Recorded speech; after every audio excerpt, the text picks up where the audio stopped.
भगवान श्री हरि विष्णु ने कुछ ऐसे कार्य करे थे जिनको जन कल्याण के लिए छल कहा गया था। हालांकि जगत कल्याण के लिए यह भेद नीति थी, छल नहीं। यदि वे ऐसा नहीं करते तो कई देवी और देवताओं की जान संकट में आ जाती। तो आइए जानते हैं श्री हरि के छल। पहला छल था भस्मासुर। भस्मासुर का नाम सुनकर आप सभी को उसकी कथा याद आ गई होगी। भस्मासुर के कारण भगवान शंकर की जान संकट में आ गई थी। हालांकि भस्मासुर का नाम कुछ और था, लेकिन भस्म करने का वरदान प्राप्त करने के कारण उसका नाम भस्मासुर पड़ गया।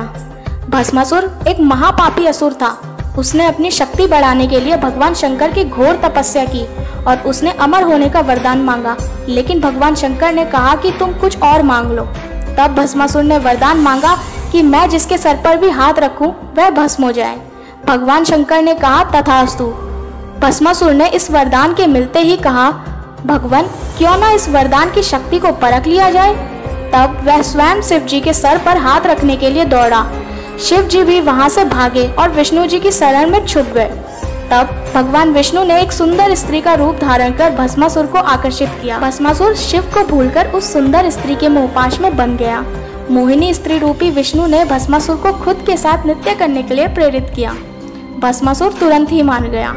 नृत्य के समय भस्मासुर मोहिनी की तरह ही नृत्य करने लगा और उचित मौका देखकर विष्णु ने अपने सर पर हाथ रख दिया। शक्ति और काम के नशे में चूर भस्मासुर ने जिसकी नकल की और भस्मासुर अपने ही प्राप्त वरदान से भस्म हो गया। यहाँ छुपे थे शिव। भस्मासुर से बचने के लिए भगवान शंकर वहां से भाग गए। इसके पीछे भस्मासुर भी भागने लगा।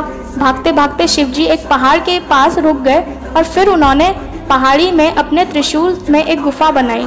इस गुफा में हर दिन सैकड़ों की तादाद में शिव भक्त शिव की आराधना करने आते हैं।